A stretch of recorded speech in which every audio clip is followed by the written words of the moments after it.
Welcome to The Hypnotist, the show that gives you inside access to cutting-edge hypnosis with real clients facing genuine issues. Brought to you by the hypnotherapist demanded by celebrities, CEOs, and even royalty, Adam Cox. These recordings took place live from Adam's clinic in London's world-famous Harley Street. This podcast features powerful hypnosis, so do not listen while driving or operating machinery. This recording is not suitable for those with epilepsy or severe mental health issues. So, get yourself comfortable and enjoy today's episode of The Hypnotist. Hi, it's Adam here, and in this episode of The Hypnotist, you're going to be listening to a hypnosis session created for a client that felt that they were becoming too reliant on food and alcohol as a coping strategy for stress, and kind of knew that that would send their life in an undesirable direction. And before the hypnosis session, I said, well, what kind of things do you think could happen if you continue on this path? And it was things like it would take away their energy, take away their confidence, increase the likelihood of disease or sickness and things like that. So they were very aware, but it was an intellectual understanding of the future rather than an emotional associated reaction to that future. So there's an element here of disassociation to a place that they had a positive association with, a beach in Hawaii called Secret Beach. And that was designed to get them away from their normal life, give them a sense of objectivity. There is almost like a metaphor of a drip to give them a sense that they're cleansing their body. Then there is an element of a crossroads. A crossroads is obviously hypnotic symbolism for two different futures. A future if they don't change and a future if they do change. And this particular client liked the idea of some kind of mystical or magical intervention that would create a change. So there's an introduction of a witch doctor that changes how they think about food and how they think about alcohol. And then they get to experience that future with that change having taken place. There's lots going on in this hypnosis session. It's over half an hour long. I think it will be useful for anyone that feels like they're drinking too much or eating too much and doesn't really want the kind of future that could take them. But equally, if you just get a sense of certain habits or things that you're doing at the moment that you know is taking you in a destructive path, then if you listen to this hypnosis session with that in mind, you can just kind of delete and ignore any references to alcohol and food and just psychologically replace them with whatever the actions are that are taking you in a direction that isn't useful for your future in your life. So the best thing to do for this session is to find a quiet place where you won't be disturbed, relax, and just really focus and enjoy on this particular hypnosis session.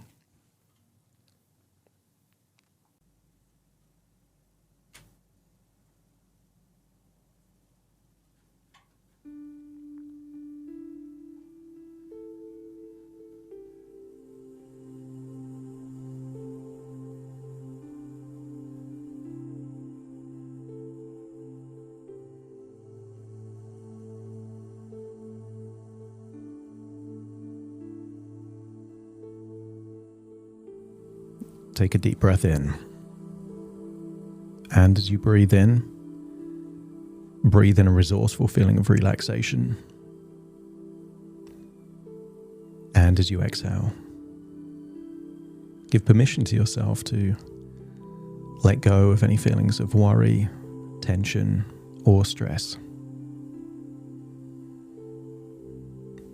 As you breathe in and breathe out, become aware of any feelings of stress in your body. And paradoxically,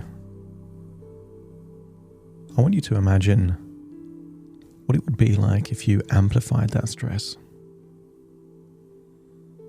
If there's tension around your eyelids or your eyes, try and tense the muscles more around your eyes. And notice that the more you tense, the more difficult it is to hold on to that tension, as your body really desires to let go of that. And on the next outward breath, release the tension around the eyes and notice that they're more relaxed than they were before. As you breathe in, perhaps if there's any tension in your jaw, imagine clenching your teeth and really amplifying any feelings of tension in your jaw, your mouth, or around your cheeks. Try and get it to become the most tense they've been in perhaps a long time. And then breathe in that resourceful feeling of relaxation. And then release that tension. And sometimes this law of contrast can really help to notice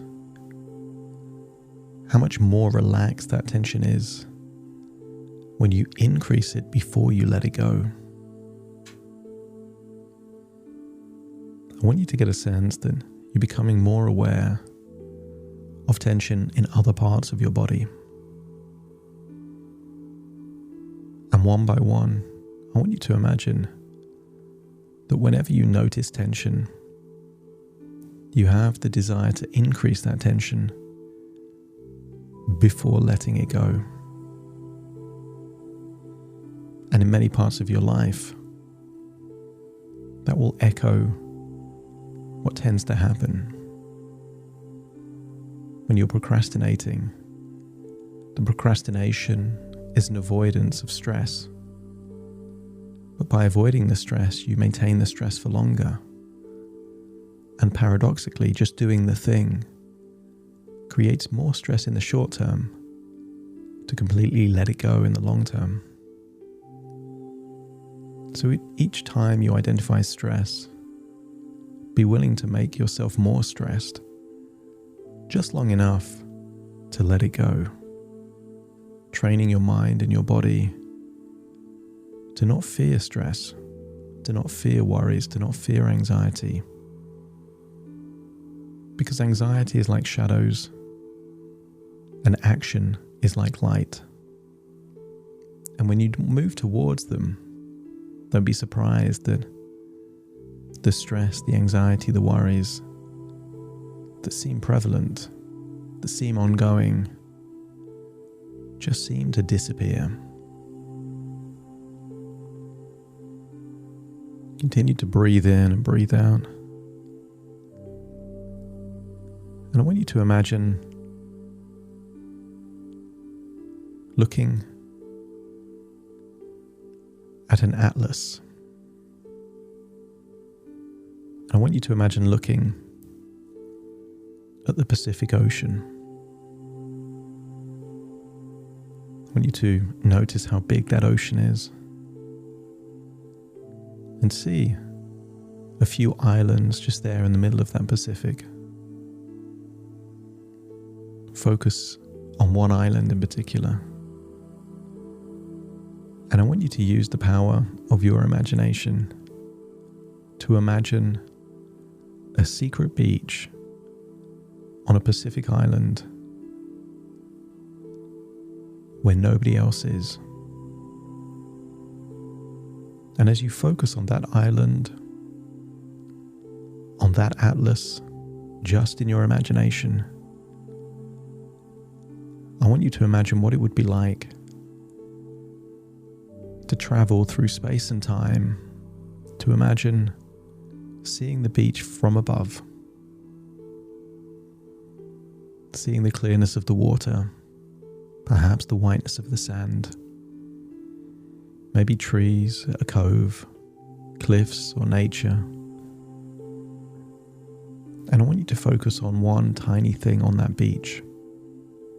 Maybe a shell, a stone, a starfish.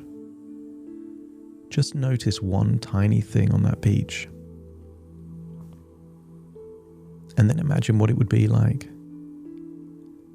to see that same thing from the beach, standing on the beach, seeing that same thing, but also feeling what it feels like for your feet to be on the sand, to be breathing in that sea air, to feel the warmth of the sun on your skin. as you breathe in and breathe out, get a sense of how peaceful you feel on that beach.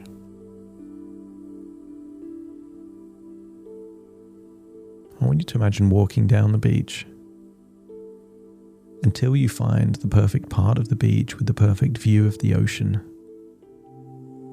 And when you found that place, let me know by nodding your head.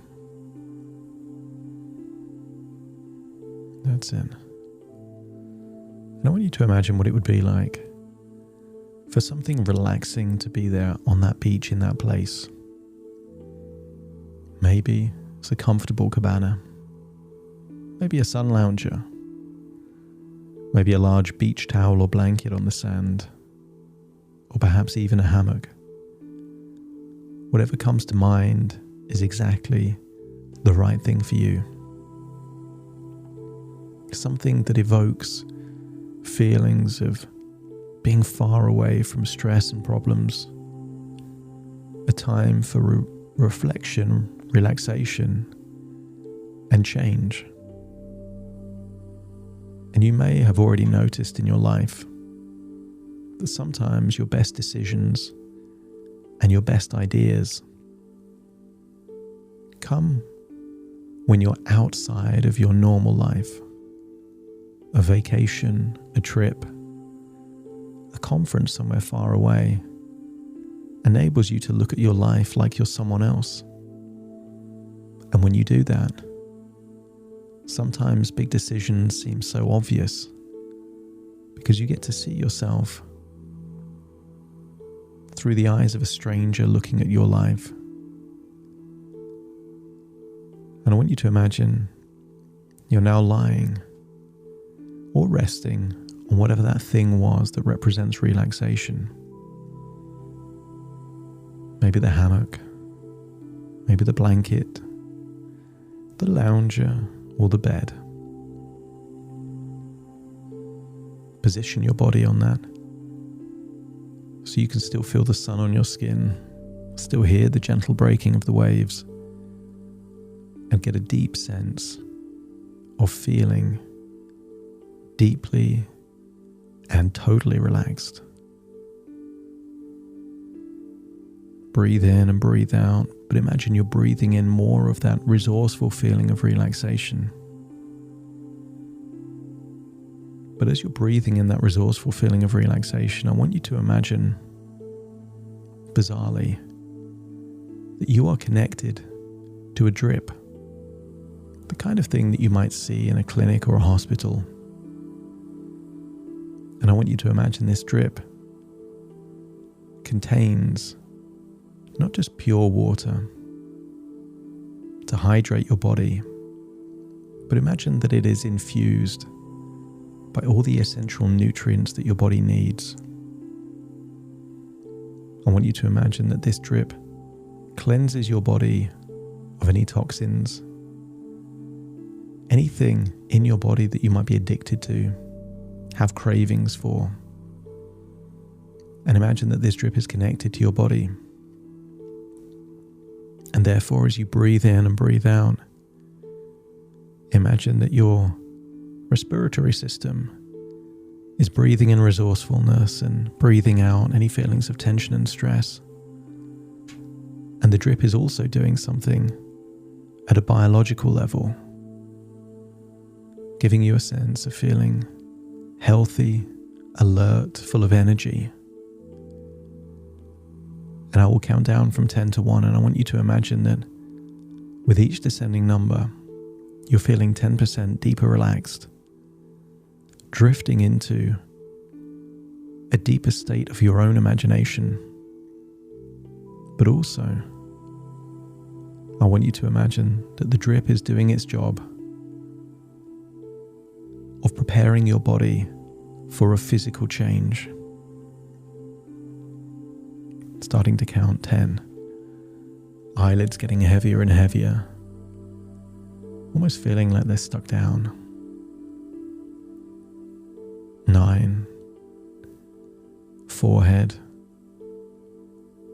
the scalp, all the way around your hairline. Just imagine that You're breathing in this resourceful feeling of relaxation and just letting go of any tension around your head. Just allowing it to melt away. 8, focusing now on the jaw. Allowing your jaw to just release any tension, just relax. Feeling almost like your jaw is just a hammock between two trees. No tension whatsoever. Imagine your head being a helium balloon on a string, almost just floating there effortlessly. 8 and then 7, just imagine that any tension locked into your neck, shoulders, upper arms is just melting away. As you find it easier to breathe in and breathe out. And that sensation 6 is going all the way down your arms into your tips of your fingers, enabling you to feel so deeply relaxed. That's it. 6 and then 5, as you breathe in, imagine your internal organs are relaxing. As you breathe in that resourceful feeling of relaxation, just imagine that relaxation feeling starts resonating with every cell in your body. That you're feeling healthier and happier because of this drip. And that each are amplifying the effects of the other. That's it. And then 4, just imagining that your gut is releasing any feelings of anxiety. 3, that your legs are getting limp, loose, heavy. Finding it easier to breathe from your diaphragm, longer outward breaths. That's it. 2 and then 1, just imagine what it would be like to fall asleep on that secret beach. A hidden beach, far away from people, on a Pacific island in the middle of an ocean, feeling so deeply, deeply relaxed. And then 1, just imagine falling asleep, still connected to that drip, still breathing in that resourceful feeling, but going so deep in your imagination that you can imagine that you are somewhere else. Perhaps somewhere else on the island, a pathway that splits into 2, with 2 different pathways going to 2 different directions. And I want you to get a sense that this pathway represents 2 different futures. A future of no change, and then a future of powerful, profound change. Perhaps you can recall the story of Scrooge from A Christmas Carol that needed to be brought forward in time to an undesirable future to create the level of intensity to make a change in the present that created an entirely different reality. And I want you to take a trip into your future, assuming that not only does nothing change, but the current trajectory, habits, dependencies become more dependent. The habits become more frequent. That certain triggers continue to trigger all the way into your future. And I want you to notice for the first few days or weeks, nothing much is different, because you're already used to this life, this reality. But I want you to go forward 6 months into the future. 6 months of using perhaps alcohol and food to deal with stress. Certain routines, certain triggers. Imagine them happening more and more often. And notice that even 6 or even 12 months of this only creates mild levels of frustration. Because at some level, there's a feeling that this is necessary or even useful, even desirable. As you make these choices, become aware of the thoughts, feelings, and beliefs attached to these behaviors. And when you get a sense of the beliefs and feelings that are coming up, just let me know by nodding your head.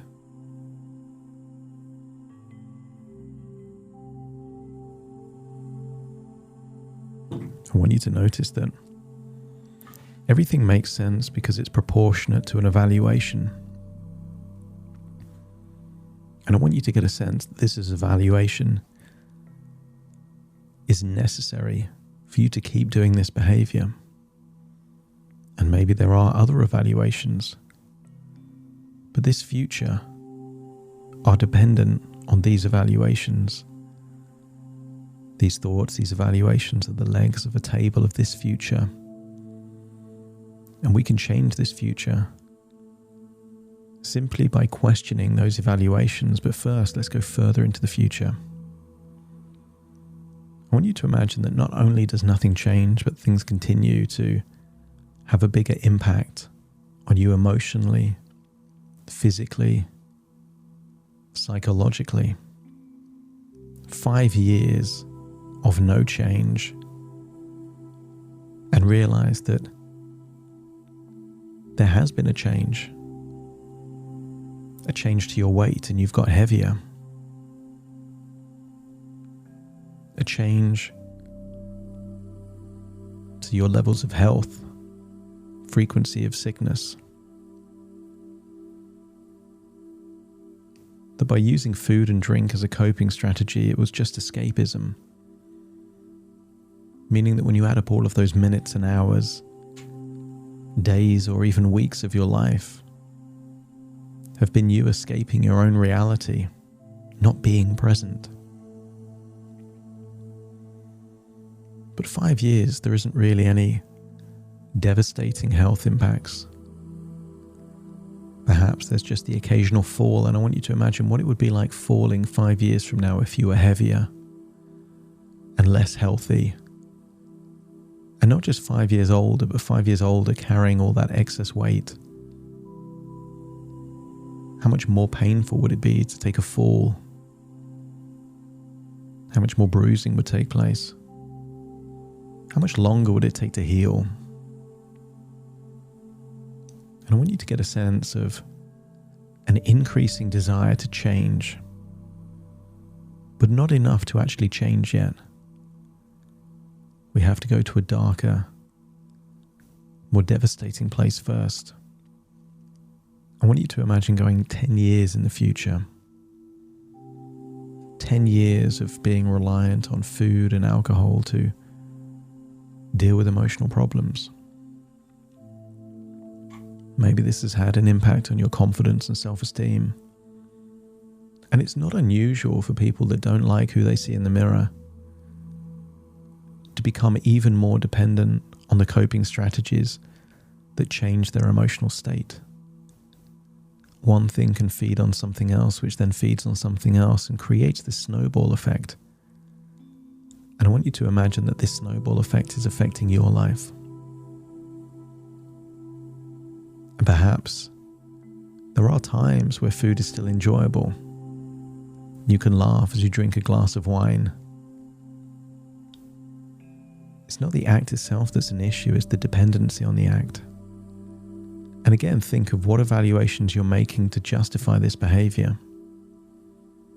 And maybe it's that, yeah, but food helps.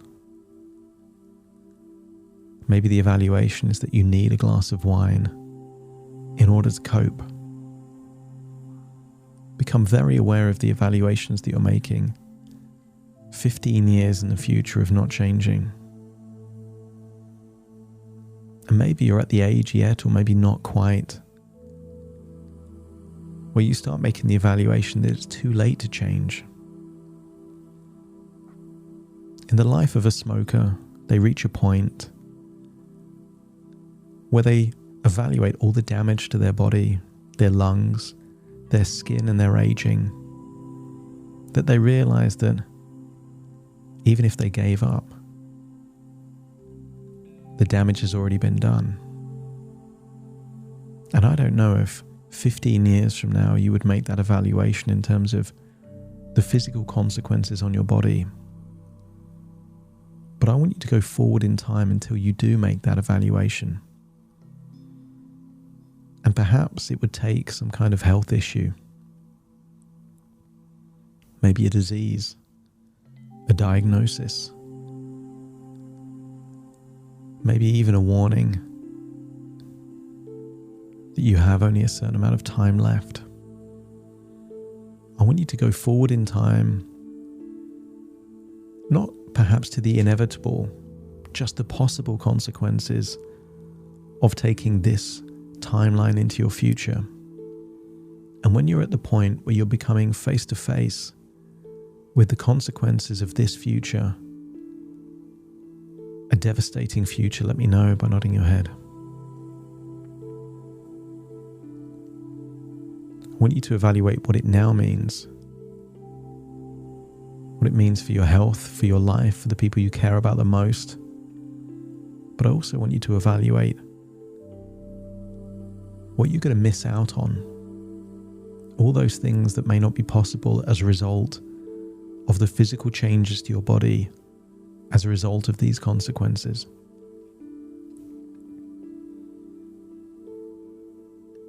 What things will you never see? What things will you never do? How many moments will you miss out on? And when it reaches the point that enough is enough, and there isn't a desire that you should change, just a desire that you want to change more than anything else.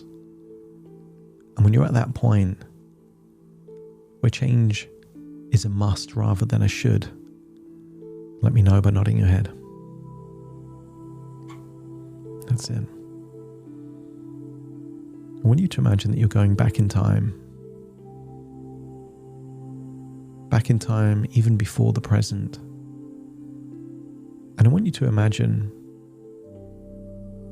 on a beach, all by yourself, you encountered an ancient witch doctor. A witch doctor that did some kind of ritual or routine that meant that your desire for alcohol was 1% of whatever it was before. You could still drink, you just really didn't want to. And the same witch doctor, a ritual with music and fire, chanting, also created an absolute conviction of a belief that your stomach was the size of a clenched fist. So when you thought about food, you imagined a smaller stomach, and therefore you would have the desire to eat less. And because the desire to eat less was there, you made it your mission to eat better quality food and to really enjoy your food, given that you were eating less anyway. And if you can imagine the chanting, a witch doctor, and these changes to decrease a desire for alcohol and to really believe in a smaller stomach with a lower appetite, let me know by nodding your head.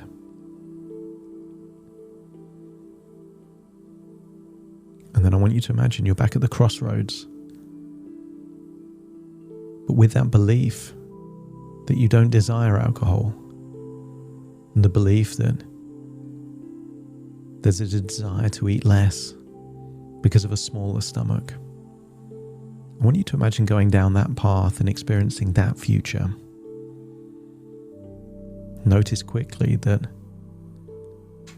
because you don't desire alcohol, you need to find different coping strategies whenever you get stressed. And when you imagine what is the natural thing to do instead of alcohol, just let me know by nodding your head.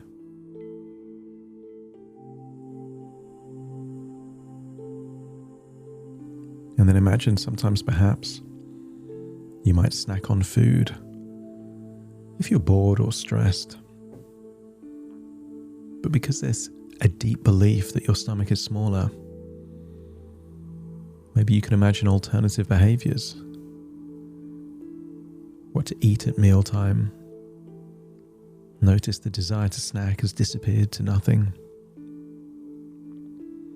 And I want you to imagine all those alternatives that you do to what you used to do, as you accept that this is just a new reality, that you don't desire alcohol and your stomach is smaller, therefore you naturally eat less. Imagine that future. When you get a sense of these new evaluations, almost the opposite evaluations that you used to make, and it really feels that it's possible for you to make different choices. I want you to get a sense that there's a feeling of freedom, that a lot of that feeling of limited choices or habits of need have just disappeared. That somehow you feel different. And notice that in the first few weeks, those changes really just feel like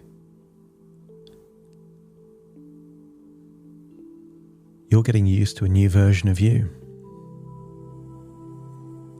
And I wonder what it would be like to go further in the future, perhaps 5 or 10 years, and realize that over a longer period of time, it's made a dramatic difference on the quality of your life. Feel how it feels to be happy, athletic, present and engaged. More time for the people you love the most, more energy to do the things that are important to you. And if you could imagine that future, let me know by nodding your head. Feel with more cognitive energy, alertness, focus, a desire to really make the most of life. And if this is the future you truly desire, open up all the resources to create a self-fulfilling prophecy and step into that version of you. And as you do so, I want you to imagine returning back to the crossroads. But you return back to the crossroads realizing that both futures are possible for you. You can choose to use food and alcohol as coping strategies and areas of indulgence, but you know what that future brings. But you can also entertain a future where you don't need alcohol or want alcohol. And less is more when it comes to food. You'd rather have better quality but less of it. And when all parts of your subconscious mind are happy to step into the identity and the future that you truly desire, let me know by nodding your head.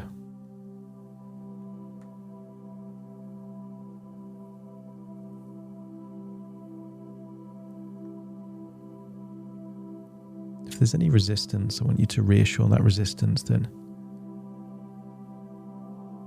you will find other ways of meeting those needs. If it's about gratification, you will find other things that give you joy. If it's about escapism, you will find other ways of escaping.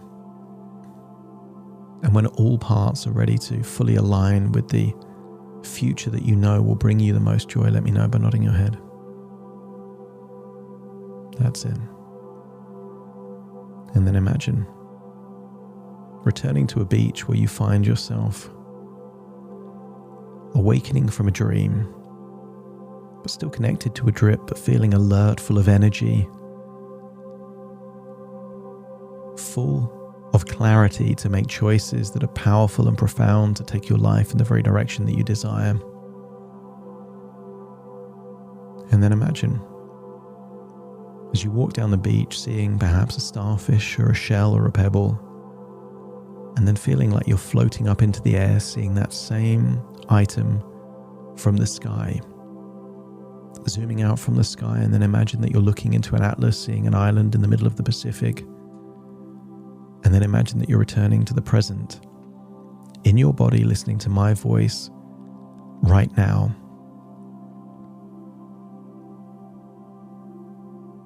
All parts of you fully in the present, but awakening all of the resources necessary to have the desire to make powerful choices that create the life that you deserve and you desire. Take a deep breath in through your nose and out through your nose. Just wiggle your fingers, wiggle your toes, get a sense that all parts back in the present. As shortly I will count from 1 to 10 to awaken you. You will awaken feeling optimistic and feeling that you will support this new future any way you can consciously, and to learn from any setbacks to make new powerful choices that create the future that you desire. Starting to count to awaken you. 1, 2, 3, waking up. 4, 5, 6, more alert. 7, 8, open your eyes, open your eyes. 9, 10, wide awake, wide awake, wide awake.